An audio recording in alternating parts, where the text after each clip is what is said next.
Our exhortation this morning is provided by Brother Jacob Larson. His title is A Resolution. In preparation for his remarks, he asks that we read Luke chapter 8. We'll turn up to Luke chapter 8, verses 5 through 8.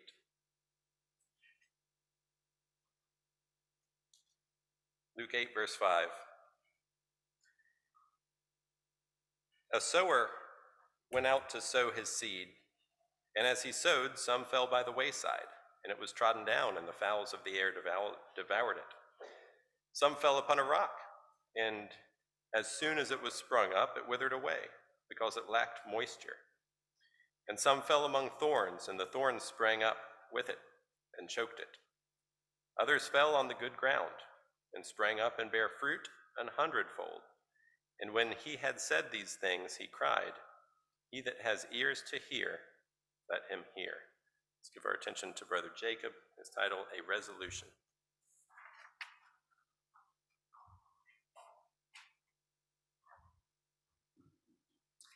Good morning, everyone. Appreciate your prayer, Brother Brad. It's always my goal to uplift people, and I hope this exhortation accomplishes that goal. So, around this time of year, it's a standard tradition that people will make a New Year's resolution. And typically we compare this year's resolution with last year's resolution, looking at what goals we were able to achieve, what activities dropped off, and as time rolled on, and also see what never even appeared on our radar, what resolutions never actually showed up, and instead just simply fell by the wayside, and we didn't even realize we had that on our goal until this month. So I'm curious, does the lack of success in adhering to our goals bog us down? When we realize we failed to accomplish something, does it bog us down? So what happened? Why did we fail some of our goals? Was the goal too lofty and unrealistic? Was it too taxing mentally, physically, financially, emotionally, or outside of our current scheduling? Did we take on too much at the same time? Are there other tasks or activities that we placed at a higher rank in our preference and did instead of the goals on our list? Did we forget about it? When I look back on my 2021 resolution, I notice now several flaws could have resulted in my lack of adherence to my goals. Several of my goals were too vague. Some had no plan or execution date. Others could be too rigid or fill my schedule with too much at once. And others had no other purpose than to give me a pat on the back. For example, on my New Year's resolution, I had began a muscle training regimen, remove my wisdom teeth, show to others the light of Christ through what I say and do and how I treat others, to strengthen relationships with those in Richmond. I wanted to kindle a love towards God and to begin more reading of spiritual books that I had. I wanted to do more individual and group Bible readings and studyings. I wanted to learn to better control any residual aspects of my anger, and that, Lord willing, find a spiritual helpmeet. I wanted to play more board or card games and wanted to work on singing, woodworking, project, cooking, and baking skills. And I also wanted to learn how to be the best electrician I could be and work on more residential and servicing jobs, or at least better understand the related concepts. Now, as I read these, there was no system or plan of attack for any of these. I did not do a great job of defining the terms and conditions in which I wanted to meet these out. Now, on the flip side, one of my goals I had was practice piano 15 minutes and guitar 30 minutes a day. I also wanted to learn at least one song a month. This goal did not consider how I have school on Wednesdays, or how if I kept this objective to a T, it would restrict my other goals and give me no leeway for other events that may occur in the average day. Finally, the goals that were already part of my routine and life, that by including them in this list, I was just saying, hey, at least I kept this goal, is limit the amount I swear or curse, which never occurs, and also to complete my second year as an electrician apprentice, which was going to happen regardless. Now, looking back at these previous questions I asked before I gave my resolutions, I believe I failed most of my goals because there was a sudden influx of new, better activities without any preparation on how to incorporate them into my current lifestyle, and without deciding what I may need to weed out and eradicate. In some ways, I ended up being too free with the scheduling and too restrictive with others. I also ended up forgetting about most of them or deciding I would start again next week. So instead of writing, learn to, work on, improve, play more, I could have written instead, practice or do X at least Y times per week or month. This would provide a free yet structured plan, and I could further add dates for when I would like to be able to start incorporating the resolutions into my life. This would give me the opportunity to avoid being inundated with an overhaul on my current schedule and help provide time to clean up and organize the less meaningful and worthless activities that occur in a day. Our resolutions could be encompassed in the parable of the sower that was read in the beginning. The sower is us, and our resolutions are the seed we are casting out to witness what will transpire. My goals that were too abstract and were never incorporated because of procrastination and lack of motivation are the seeds devoured by the birds and trampled underfoot. The goals that were initiated but ended up falling to the wayside are the seeds in the rocky soil which quickly died. The thorns or weeds that choked out some of the seed are the objectives we started, but other activities and poor scheduling resulted in their extinction. Finally, the plans we did succeed in implementing and lasted the whole year are the seeds on the ground, on the good soil that brought forth food.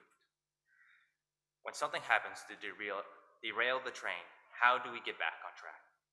Do we come up with an excuse and rationalize why we should not think we can? Do we think we should give it some time, like a banana, waiting for the right moment to be transformed into delicious, moist banana bread? But if too much time passes, it becomes mushy, moldy, and worthless, only fit for the compost or trash.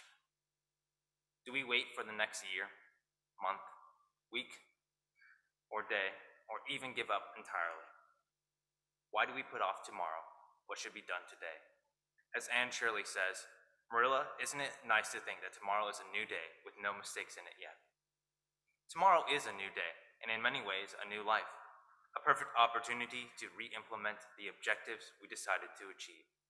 We go to bed every night expecting to wake up. We are as close to death as we can be. I understand why God reveals the connection between the two of us for us. We practically die and are reborn every morning.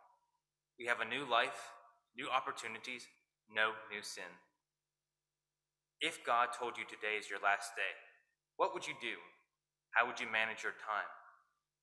Would you become depressed and do nothing? Would you only do the fun things that you wish you had enjoyed earlier in your life? Would you go out and try to learn everything else you could on a subject? Or would you spend the day trying to serve and help everyone that you could and try not to make it known that you were going to die that day?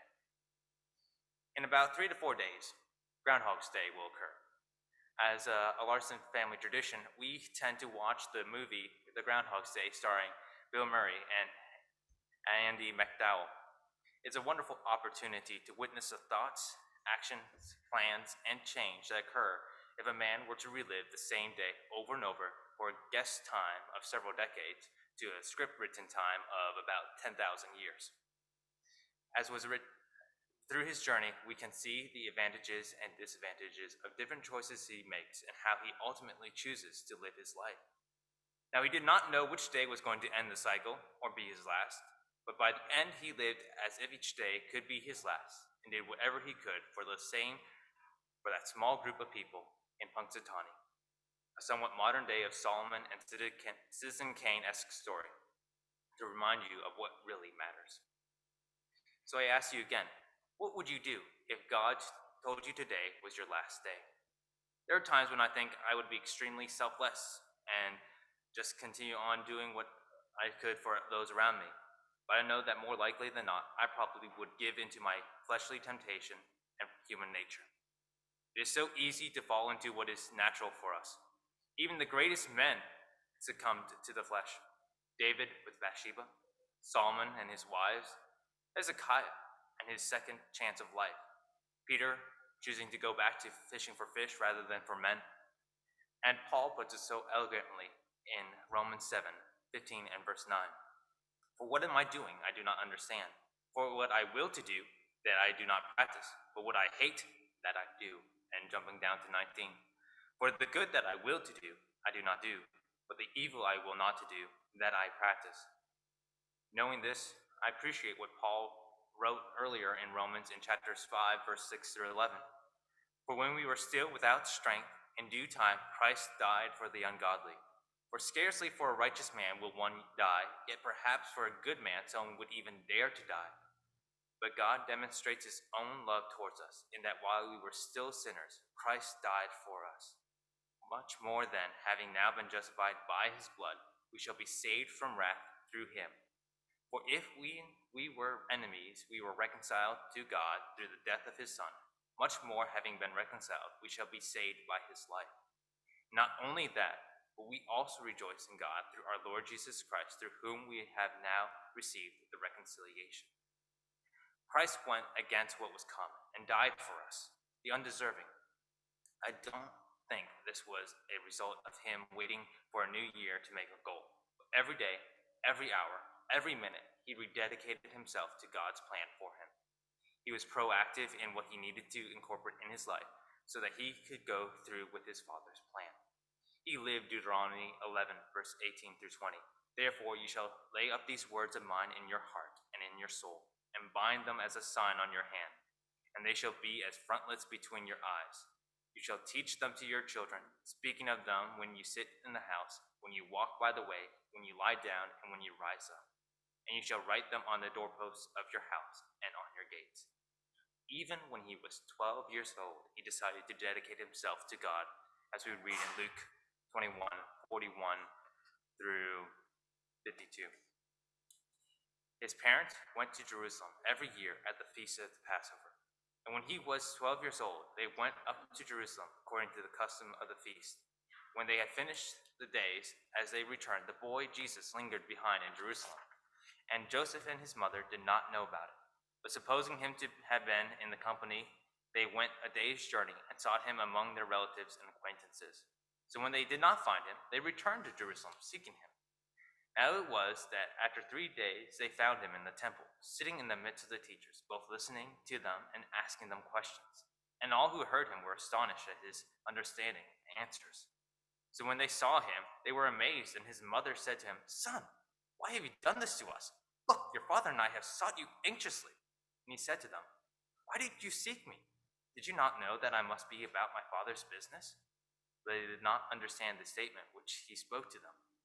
Then he went down with them and came to Nazareth and was subject to them. But his mother kept all these things in her heart. And Jesus increased in wisdom and stature and in favor with God and men. This preparation that Jesus took helped him in all stages of his life. In the beginning, after his baptism, in Luke 4:1 through 13, we read about his temptation in the wilderness. And at the end, it says, "Now when the devil had ended every temptation, he departed from him until an opportune time." And many an opportune time came.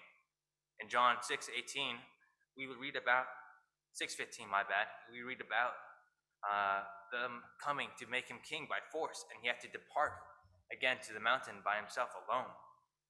Even his best friends would tempt him, but he still stood strong. In Matthew 16:21 through 23, we read, "For that time Jesus began to show to his disciples that he must go to Jerusalem and suffer many things from the elders and chief priests and scribes, and be killed, and be raised the third day." Then Peter took him aside and began to rebuke him, saying, "Far be it from you, Lord, this shall not happen to you." But he turned and said to Peter, "Get behind me, Satan. You are an offense to me, for you are not mindful of the things of God, but of the things of man." And ultimately, at the end, while on the cross, in Matthew 27, we read, "And those who passed by blasphemed him, wagging their heads and saying, 'You who destroy the temple and build it in 3 days, save yourself. If you are the Son of God, come down on the cross.' Likewise, the chief priests said, mocking with the scribes and elders, and said, 'He saved others. Himself he cannot save. If he is the King of Israel, let him now come down from the cross, and we will believe him.' He trusted in God, let him deliver him now, if he will have him, for he said, I am the Son of God. We need to be like Jesus in both making and keeping our goals. When we were baptized, we decided to live a certain way that is pleasing to Christ. We remember the resolution we made and why every Sunday over the memorial table. But rather than waiting for next Sunday or our baptismal birthday, I challenge all of us to remember our resolution every day and every hour. When we fail to keep either our New Year's resolution or our commitment to Christ and God, we need to stand up, brush off the dirt, and begin anew. There's no time like the present to begin anew.